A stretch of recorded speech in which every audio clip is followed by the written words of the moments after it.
Actually നമ്മൾ ഇന്ത്യയില് degree പാസ്സായ ആൾക്കാരെ ബെഗ് ചെയ്യുന്നുണ്ട്. വിശ്വസിക്കുന്നുണ്ടെങ്കിൽ ഇന്ത്യൻ ബെഗിങ് സിസ്റ്റം KGF കണ്ടല്ലേ, എത്ര 2 ബൂട്ട് പോളിഷ് ചെയ്ത് നോക്കിയാൽ എനിക്കൊരു പണ്ട് കിട്ടുള്ളൂ. അതാണ് അവസ്ഥ.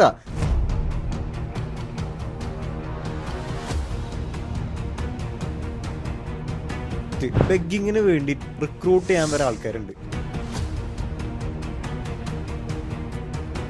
കവറിട്ട് വരെ തലയിൽ കൂടെ കിട്ടും. അത് മാത്രല്ല, ഇവര് കെമിക്കൽസ് യൂസ് ചെയ്തിട്ട് സിറഞ്ച് വെച്ച് ഇവന്റെ കണ്ണിലേക്ക് ഇഞ്ചക്ട് ചെയ്യാണ് കെമിക്കൽസ്. എന്തിനാ അറിയാം? ബ്ലൈൻഡ് ആവാൻ. ഇതൊന്നല്ല, ഇതിനേക്കാളും കൂടുതൽ നടന്നുണ്ട്. പറഞ്ഞു തരുന്നുണ്ടോ?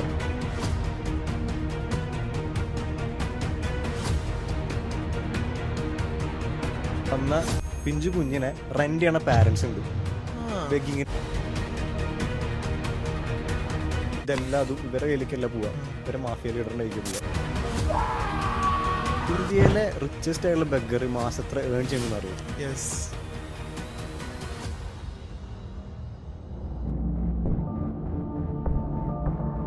Hello guys, welcome back to ഫിസിയോയിറ്റ് പോഡ്കാസ്റ്റ്. അപ്പൊ ഇന്നത്തെ നമ്മളൊരു ഇൻട്രസ്റ്റിംഗ് ആയിട്ടുള്ള ടോപ്പിക് ആയിട്ടാണ് വന്നിട്ടുള്ളത്. ദ വേൾഡ് ഓഫ് ബെഗേഴ്സിനെ കുറിച്ചൊക്കെ സത്യം പറഞ്ഞാൽ കുറെ മിസ്റ്ററി ഉണ്ട് അതിന്റെ ഉള്ളിൽ. കുറെ ആൾക്കാർക്ക് അറിയാത്ത കുറെ സംഭവത്തിനെ കുറിച്ചാണ് നമ്മൾ സംസാരിക്കാൻ പോകുന്നത്. സോ ബിഫോർ ദാറ്റ് സബ്സ്ക്രൈബ് ചെയ്യുക, please do subscribe our channel. We have around 1K subscribers ഒക്കെ ആയി. Thank you so much. ഇപ്പൊ നിങ്ങൾ കാണുമ്പോ എത്ര അറിയില്ല, but we are so happy for that. Thank you, support ചെയ്യാ. ഓക്കെ, സ്റ്റാർട്ട് ചെയ്യാം. Yes, the begging scam in India. അത് വലിയൊരു തിയറി പോയിട്ട് പറയേണ്ടത്. ആക്ച്വലി നമ്മൾ ഇന്ത്യയില് ഡിഗ്രി പാസ്സായ ആൾക്കാരെ ബെഗ് ചെയ്യുന്നുണ്ട്. വിശ്വസിക്കുന്നുണ്ടെങ്കിൽ ഡിഗ്രി പാസ്സായ ആൾക്കാർ വരെ. അതാണ് ആക്ച്വലി ഇവിടെ ഇന്ത്യയിൽ നടക്കണേ. എന്താണ് ഈ ഫണ്ടൊക്കെ എവിടേക്കാ പോണത്? ആക്ച്വലി ആരാണ് ഇതിന്റെ കിങ് ലീഡർ? ആരാണ്? ഇതൊക്കെയാണ്. ഈവൻ പൊളിറ്റീഷ്യൻസ് വരെ ഇൻവോൾവ് ആണ്. അങ്ങനെ ഒരു ബിഗ് ഒരു സ്കാം ആണെന്ന് പറയാം നമുക്ക്. അങ്ങനെ ഒരു സംഭവമാണ് begging, Indian begging system. Okay, അപ്പൊ ഫസ്റ്റ് ആയിട്ട് പറയുമ്പോ എന്തുകൊണ്ടാണ് മോസ്റ്റ് ഓഫ് ദ ആൾക്കാർ ബെഗ് ചെയ്യണത്? എന്താണ് ആക്ച്വൽ റീസൺ? അപ്പൊ നിന്നോട് ചോദിച്ചാൽ പറയും എന്താ പറയാ പൈസ ഇല്ലാത്തതുകൊണ്ട്. മെജോറിറ്റി ആൾക്കാർ അങ്ങനെ ഉണ്ടെങ്കിലും മോസ്റ്റ് ഓഫ് ദ ആൾക്കാരും സ്കാമിന്റെ അണ്ടറിൽ വരുന്ന ആൾക്കാരാണ്. അതങ്ങനെ നടക്കുന്നുണ്ട്. ഇവര് സ്കാം ചെയ്യാന്നല്ല പറഞ്ഞ, ഇവരെ മേലെ ഒരാള് ഇതിനെ കൺട്രോൾ ചെയ്യുന്നുണ്ട്. അതാണ് ആക്ച്വലി ബെഗിങ് മാഫിയ. അപ്പൊ ഇതിനെ പറ്റി പറയുമ്പോ ഇന്ത്യയില് ബെഗ് ചെയ്യാനുള്ള റീസൺ എന്താണ്? ഒന്ന്, ജോലി ഇല്ലാത്ത അവസ്ഥ, അല്ലെങ്കിൽ എന്തെങ്കിലും ഓവർ പോപ്പുലേറ്റഡ് ആണ്. അതെ, ഓവർ പോപ്പുലേറ്റഡ് ആണ്.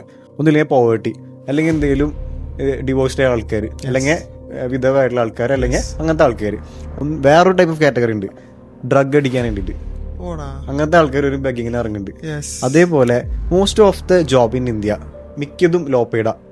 അധികം പേയ്മെന്റ് ഇല്ലല്ലോ. അതുകൊണ്ട് തന്നെ ചില category job, for example shoe polishing, തീരെ തുച്ഛമായുള്ള എമൗണ്ട് അല്ലേ കിട്ടുള്ളൂ. KGF കണ്ടല്ലേ, എത്ര 2 ബൂട്ട് പോളിഷ് ചെയ്ത് നോക്കിയാൽ എനിക്കൊരു പണ്ട് കിട്ടുള്ളൂ. അതാണ് അവസ്ഥ. അപ്പൊ അങ്ങനെയുള്ള ആൾക്കാരും, അതേപോലെ തന്നെ വേസ്റ്റ് ഡിസ്പോസ് ചെയ്യുന്ന ആൾക്കാരുണ്ട്. അങ്ങനത്തെ ആൾക്കാർ, അതുപോലെ സെക്യൂരിറ്റി ഗാർഡ്സ്, ഈ ചില സ്ഥലങ്ങൾ കണ്ടല്ലേ സെക്യൂരിറ്റീസ് ഒക്കെ, ഇവർക്കൊന്നും ഇനഫ് പേ കിട്ടണില്ല. അപ്പൊ എന്ത് ചെയ്യും? ഇവര് പാർട്ട് ടൈം ആയിട്ട് ഇവര് ജോലി കഴിഞ്ഞതിന് ശേഷം ഒരു ബെഗിങ്ങിന് ഇറങ്ങും. ഇതാണ് അവസ്ഥ. അങ്ങനെ നോക്കുമ്പോഴാണ് പറയേണ്ട ഒരു കാര്യമാണ്, മന്ത്ലി ഒരു ബെഗർ ഇന്ത്യയിൽ എത്ര ഏൺ ചെയ്യുന്നുണ്ട്? എത്ര ഏൺ ചെയ്യുന്നുണ്ട്? 33% ഓഫ് ഇന്ത്യൻ ബെഗേഴ്സ് ഏൺ ചെയ്യണത് ഡെയിലി വേജസ് പറയുകയാണെങ്കിൽ 100 രൂപയ്ക്ക് താഴെ. 32% ഓഫ് ഇന്ത്യൻ ബെഗേഴ്സ് ഏൺ ചെയ്യണത് 100-നും 200-നും ഇടയ്ക്കാ. 22% ഓഫ് ഇന്ത്യൻ ബെഗേഴ്സ് ഏൺ ചെയ്യണത് നിയർലി 200 to 300 റുപ്പീസാ. ലെസ് ദാൻ 1% ആൾക്കാരാണ് ആക്ച്വലി 400 റുപ്പീസിന് മേലെ ഏൺ ചെയ്യണത്. അങ്ങനെ നോക്കുമ്പോൾ നിയർലി മന്ത്ലി ഒരു 6500 റുപ്പീസ് വെച്ചിട്ട് നിയർലി അപ്രോക്സിമേറ്റ്ലി ഇവർക്ക് ഏൺ ചെയ്യണമെന്നാണ് പറയുന്നത്. ആക്ച്വലി ഈ പൈസ ആരുടെ കയ്യിലേക്ക് പോണത്? ഇവരെ കയ്യിലേക്കാണ് എത്തണത്. അതാണ് ഈ വീഡിയോയിൽ ഫുൾ ആയിട്ട് ഞങ്ങൾ പറയാൻ പോണത്. ഓക്കെ, അപ്പൊ ഫസ്റ്റ് ബെഗിങ്ങിന് വേണ്ടിയിട്ട് റിക്രൂട്ട് ചെയ്യാൻ വരെ ആൾക്കാരുണ്ട്. ബെഗിങ്ങിന് വേണ്ടിയിട്ട് അങ്ങനെ നടക്കുമ്പോൾ പറയേണ്ട ഒരു കാര്യമാണ്, ഇയർലി ഇന്ത്യയിൽ 60,000 ആൾക്കാർ വെച്ച് മിസ്സിംഗ് ആവുന്നുണ്ട്. അതായത് കാണാതെ ആവണ ആൾക്കാരെ. അതൊരു ചൈൽഡ് ആയിക്കോട്ടെ, ഒരു അഡൾട്ട് ആയിക്കോട്ടെ, മിസ്സിംഗ് ആണ്. അങ്ങനെ പറഞ്ഞൊരു സ്റ്റോറിയാണ് സുരേഷ് മനോജിന്റെ സ്റ്റോറി. അതായത് ഒരു റിയൽ ലൈഫ് ഇൻസിഡന്റ് ആട്ടോ. ഫസ്റ്റ് കേസില് ഇവൻ എന്താ, ബീഹാറിൽ ജനിച്ചൊരു ചെക്കനാ. ഈ ചെക്കന് ജോലി ഇല്ല. ഇവൻ എന്ത് ചെയ്യാണ്? പോവാണ് ബീഹാറിന്ന് കാൺപൂർ എന്ന് പറഞ്ഞ സ്ഥലത്തേക്ക് പോവാണ്. ജോലി അന്വേഷിച്ച് പോയി, ഒരു സ്ലം ഏരിയയിൽ എത്തി. അങ്ങനെ ഇവന് ഭക്ഷണം കഴിക്കാൻ പൈസ ഇല്ല. അങ്ങനെ ഒരു ചായക്കടയിൽ നിന്ന് ഒരു ചായ കുടിക്കാലോ എന്ന് വിചാരിച്ചിട്ട് പോയി ചായ കുടിക്കാൻ നിൽക്കാണ്. ഒരാളെ പരിചയപ്പെട്ടു അവിടെ. മൂപ്പരടുത്ത് ഇവന്റെ കാര്യങ്ങളൊക്കെ പറഞ്ഞു. എനിക്കിങ്ങനെ ജോലിയില്ല, എന്നെ ഹെൽപ്പ് ചെയ്യണം, എനിക്ക് എന്തെങ്കിലും ചെയ്യാൻ പറ്റുമോ? അപ്പോൾ മൂപ്പര് പറഞ്ഞു, അങ്ങനെ ആദ്യം ഒന്ന് കുറച്ച് ആറ്റിറ്റ്യൂഡ് ഇട്ടെങ്കിലും പിന്നെ മൂപ്പര് പറഞ്ഞു ഓക്കെ അങ്ങനെ ചെയ്യാം, ഞാനൊരാളുടെ കോണ്ടാക്ട് നിങ്ങൾക്ക് തരാം, നീ പോയി കാണ്, സംസാരിക്ക്, കാറിൽ പറഞ്ഞിട്ട് മൂപ്പര് വിടാണ്. മൂപ്പര് പറഞ്ഞു നാളെ നീ അവിടുത്തെ ജക്കർകട്ടി ബ്രിഡ്ജിന്റെ അടിയിൽ പോയി നിന്നാ മതി, നിനക്ക് ആളെ അവിടെ മീറ്റ് ചെയ്യാം. അങ്ങനെ സുരേഷ് മനോജ് എന്ന് പറഞ്ഞ ആള് ഈ ജക്കർകട്ടി ബ്രിഡ്ജിന്റെ അടിയിൽ പോയി നിന്ന് വെയിറ്റ് ചെയ്യാണ്. കാണുന്നില്ല ആരും, ടൈം ഇങ്ങനെ കടന്നു പോവാ. പെട്ടെന്ന് ഒരാൾ ബാക്കിൽ നിന്ന് വന്നൊരു കവർ ഇട്ട് അവന്റെ തലയിൽ കൂടെ കെട്ടി. Actually he was celled. അങ്ങനെ ഈ ചെക്കനെ ഇവരൊരു പ്രൈവറ്റ് ആയിട്ടുള്ള റൂമിലേക്ക് കൊണ്ടുപോവാണ്. അവിടെ എത്തി ഇവന് ഫുഡ് കൊടുക്കാണ്ട് ഇടാണ് അവനെ. അത് മാത്രല്ല, ഇവര് കെമിക്കൽസ് യൂസ് ചെയ്തിട്ട് സിറഞ്ച് വെച്ച് ഇവന്റെ കണ്ണിലേക്ക് ഇഞ്ചെക്ട് ചെയ്യാണ് കെമിക്കൽസ്. എന്തിനാ അറിയാം? ബ്ലൈൻഡ് ആവാൻ. ബ്ലൈൻഡ് ആയി കഴിഞ്ഞാൽ എക്സ്ട്രാ ഇമോഷൻ ആണ്, എക്സ്ട്രാ പേ ആണ്. അതിനു വേണ്ടിട്ടാണ് ഇഞ്ചെക്ട് ചെയ്തത്. അങ്ങനെ നടക്കുന്നുണ്ട് ഇവിടെ ഇന്ത്യയിൽ. അങ്ങനെയുള്ള സ്റ്റോറിയാണ് ഇത്. ഈവൻ അത് കഴിഞ്ഞ് ഇവന് ഫുഡ് കൊടുക്കണില്ല, നഖം വിരല് ആംബ്യൂട്ട് ചെയ്യാ, 3 വിരല് ആംബ്യൂട്ട് ചെയ്യാ. കാണുമ്പോ അപ്പിയറൻസിൽ ഇതൊന്നും ഇല്ല, കണ്ണ് കാണാത്ത ആള്, നമ്മൾ എന്ത് ചെയ്യാ, സിമ്പത്തിറ്റിയിൽ നമ്മൾ ഇതൊന്നും അല്ല, ഇതിനേക്കാളും കൂടുതൽ നടന്നുണ്ട്, പറഞ്ഞു വരുന്നുള്ളൂ കഥ. അപ്പൊ അങ്ങനെ ഇരിക്കുമ്പോ ഇവനെ എന്നിട്ട് പട്ടിണിക്ക് ഇടാണ്. ലേറ്റർ 3 days ലേറ്റർ ഇവനെ ഡൽഹിയിലേക്ക് മൂവ് ചെയ്തു. ട്രെയിനിൽ കയറ്റി വിട്ടു ഒരാളുടെ ഒപ്പം. എന്നിട്ട് അവിടുത്തെ ഒരാൾക്ക് 70,000 രൂപയ്ക്ക് ഇവനെ വിറ്റു. എന്നിട്ട് ഇവൻ ചെയ്യേണ്ട പണി എന്താ വെച്ചാല് കാലത്തൊട്ട് വൈകുന്നേരം വരെ നിയർ ബൈ ബെഗിങ്ങിലേക്ക് ഇവനെ ഇറക്കി വിടും ഒരു പ്ലേറ്റ് ആയിട്ട്. ഇവൻ ഡെയിലി സേവ് ചെയ്യണ വേജ് 1 രൂപ പോലും അവന് കിട്ടൂല. വൈകുന്നേരം ആയി കഴിഞ്ഞാൽ ഇവന്റെ ഓണർ ആ പൈസ മൊത്തം എടുക്കും. പിന്നെ ആകെ ഒരു ദിവസം കിട്ടാ 2 റൊട്ടി മാത്രം. അതാണ് ഒരാളുടെ ലൈഫ് സ്റ്റൈൽ. അതാണ് നടക്കുന്നത്. നമ്മൾ തീരെ വിശ്വസിക്കില്ല അത്. അങ്ങനെയുള്ളപ്പോ ഇവന്റെ ഡേ ബൈ ഡേ കഴിഞ്ഞു വന്നപ്പോ ഇവൻ ഇൻഫെക്ഷൻ സ്പ്രെഡ് ചെയ്യാൻ തുടങ്ങി. കാരണം മേത്ത് ഓൾറെഡി സ്കാർസ് ഉണ്ട്, കണ്ണിൽ ഇത് പ്രശ്നങ്ങളുണ്ട്. അങ്ങനെ ഇവൻ വീക്കായി വന്നോണ്ടു. അങ്ങനെ ഇവൻ ആപ്റ്റ് അല്ലാന്ന് മനസ്സിലായപ്പോ ഈ ബെഗിങ്ങിൽ വിറ്റ ആള് തിരിച്ച് ഇവനെ പുറത്ത് പഴയ സ്ഥലത്തേക്ക് തന്നെ കൊണ്ടുവന്നിട്ട് അവിടെ വീണ്ടും ബെഗിങ്ങിൽ ഇറക്കാണ്. അവിടെ നിന്ന് നിലത്തൊക്കെ വീണ് ഇവന് തീരെ പറ്റാണ്ടായി. ലാസ്റ്റ് ഇവർക്ക് മനസ്സിലായി അവൻ തീരെ ആപ്റ്റ് അല്ലാന്ന് മനസ്സിലായപ്പോ ഇവനെ കൊണ്ട് ഡംപ് ചെയ്തു. വേസ്റ്റ് ഡംപ് ചെയ്യണ പോലെ ഒരു ഹ്യൂമനെ പോയി ഡംപ് ചെയ്യാന്ന് ആലോചിച്ച് നോക്ക്. അതാണ് സ്റ്റോറി ഓഫ് ഇയാള് സുരേഷ് മനോജ്. ഇതൊക്കെ ആരതിന്റെ പിന്നിൽ അതാണ് സംഭവം. അങ്ങനെ ഇരിക്കുമ്പോ എന്നിട്ട് ഇവൻ ലാസ്റ്റ് ഇവന്റെ വീട്ടിലേക്ക് എത്തും. എങ്ങനെയോ ആരൊക്കെയോ സഹായിച്ച് അങ്ങനെ എത്തും. വീട്ടുകാർക്ക് ഇവനെ കണ്ട് മനസ്സിലാവണില്ല, കണ്ണ് ഫുള്ള് തുറക്കാൻ പറ്റണില്ല, ബ്ലൈൻഡായി, വിരലില്ല. അങ്ങനെ ആ ടൈമിൽ ഒരു പൊളിറ്റീഷ്യന്റെ ഹെൽപ്പോടെ ഈ കേസ് അത്യാവശ്യം വൈറലായിരുന്നു. അങ്ങനെ പറഞ്ഞ് ആണ് ഈ ഒരു സ്റ്റോറി അവൻ എൻഡ് ചെയ്യണത്. അങ്ങനത്തെ സ്റ്റോറീസ് ഇന്ത്യയിൽ നടക്കുന്നുണ്ട്. ഇതേപോലത്തെ സ്റ്റോറിയാണ് ജനിച്ച് വളർന്ന പിഞ്ചുകുഞ്ഞില്ലേ, പിഞ്ചു കുഞ്ഞിനെ റെന്റ് ചെയ്യണ പാരന്റ്സ് ഉണ്ട് ബെഗിങ്ങിന് വേണ്ടിയിട്ട്. അങ്ങനെ കുട്ടികളായിട്ട് ഇറങ്ങുന്ന കുറെ ബെഗേഴ്സ്. അതായത് ഇന്ത്യയിൽ ഇഷ്ടംപോലെ കേസ് നടക്കുന്നുണ്ട്. ആക്ച്വലി ഒരു കൊച്ചു ജനിച്ചു വിചാരിക്കും, ആ കൊച്ചിനെ ഈ ബെഗേഴ്സിന് വീട്ടുകാർ റെന്റിന് കൊടുക്കും. വൈകുന്നേരം ആയി കഴിഞ്ഞാൽ ഇവർക്ക് ഒരു 300 രൂപ പേ കിട്ടും. കാലത്തൊട്ട് വൈകുന്നേരം വരെ ഈ കൊച്ചി ബെഗറിനൊപ്പം. അത് വിടണതോ നമ്മൾ വിചാരിക്കും, ഇങ്ങനെ വിടണമെന്നല്ല വിചാരിക്കുക. പക്ഷെ ആ കൊച്ചിനെ ഓപ്പിയമും ഡ്രഗ്സും യൂസ് ചെയ്ത് സെഡേറ്റ് ചെയ്തിട്ട് വിടണേ. ഒരു ജനിച്ച കുഞ്ഞിനെ നിങ്ങൾ ആലോചിച്ച് നോക്കി അങ്ങനെയൊക്കെ നടക്കാ പറഞ്ഞു കഴിഞ്ഞാൽ. അതാണ് ആക്ച്വലി നടക്കുന്നത്. പിഞ്ചു കുഞ്ഞുങ്ങളെ കിഡ്നാപ്പിംഗ് വരെ ഇപ്പൊ നടക്കുന്നുണ്ട്. ഏറ്റവും കൂടുതൽ നമ്മൾ മക്കളെ ശ്രദ്ധിക്കണം ഈ കാര്യത്തില്. ഈ പോയി എത്തണത് ഇതിലാണെങ്കിൽ ഒന്ന് ആലോചിച്ച് നോക്ക്, എത്രത്തോളം പോയില്ലായില്ലേ. അതാണ് ആക്ച്വലി അവിടെ നടക്കുന്നത്. പിന്നെ ഒരു സംഭവമാണ് ബെഗേഴ്സ് എങ്ങനത്തെ ഒക്കെ സ്ഥലങ്ങളാണ് അവർ ടാർഗറ്റ് ചെയ്യണത്. മോസ്റ്റ് ഓഫ് ദ കേസിൽ ഒരു ടാർഗറ്റ് ചെയ്യുക നമ്മളെ എന്താ പറയാ ടെമ്പിൾസ് അല്ലെങ്കിൽ പള്ളി, മുസ്ലിം പള്ളി ഉള്ള റീജിയൻസ് ടാർഗറ്റ് ചെയ്യുക. കാരണം എന്താ, നമ്മൾ ഓൾറെഡി പള്ളിയിലോ ഇവിടെ പോകുമ്പോൾ നമുക്ക് ഡൊണേറ്റ് ചെയ്യാനുള്ള ഒരു കേപ്പബിലിറ്റി കൂടുന്നത് അല്ലേ. അപ്പൊ ഡൊണേറ്റ് ചെയ്യുമ്പോൾ നമ്മൾ എന്താ കൂടുതൽ കൊടുക്കും. അങ്ങനെ ഈ എല്ലാ മണീസ് ഇവർ എത്തുന്നത് ഒരു ദിവസം കളക്ട് ചെയ്യും ഇവര്.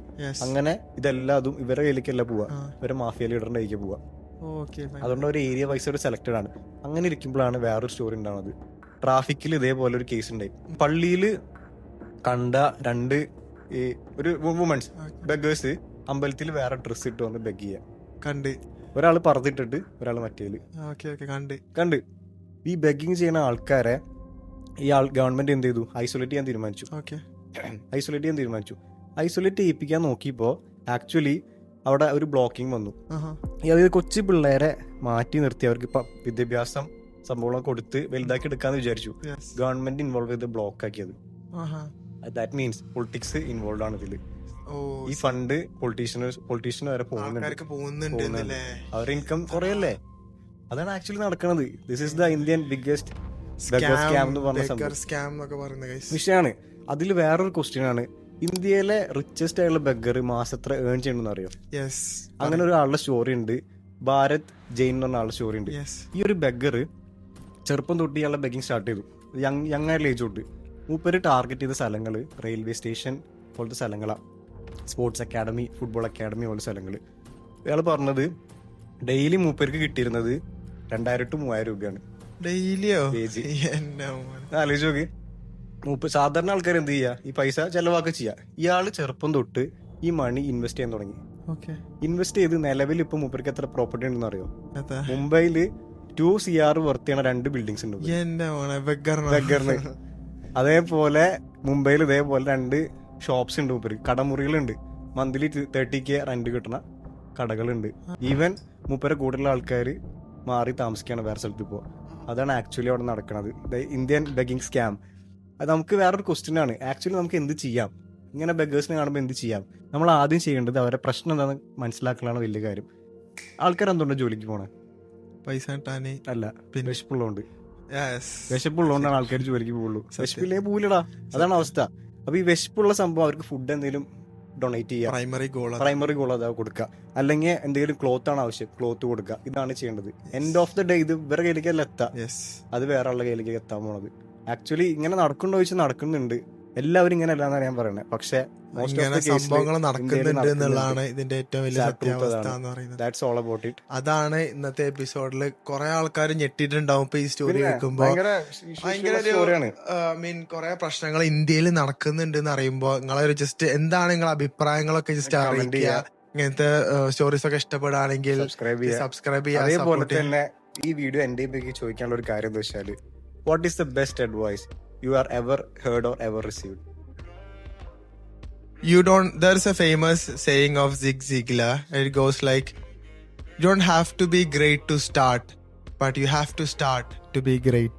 Oh, that's a nice one. മനസ്സിലായോ? അത് സംബന്ധിച്ച യു ഹാവ് ടു സ്റ്റാർട്ട്, നമ്മൾ തുടങ്ങുക എന്നുള്ളതാണ്. എന്തെങ്കിലും നമ്മളെ മൈൻഡിൽ പ്ലാൻസ് ഉണ്ടെങ്കിൽ you have to start now. നല്ല ഓപ്പർച്യൂണിറ്റീസ് കിട്ടിയെന്ന് വരില്ല. നല്ല ഡ്രസ്സ് ഉണ്ടോന്നോ അല്ലെങ്കിൽ നല്ല ക്യാമറ ഉണ്ടോ ഒന്നും നോക്കണ്ട.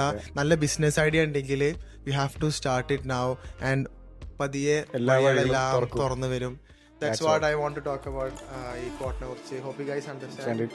Thank you so much guys for watching. Subscribe ചെയ്യുക. Thank you.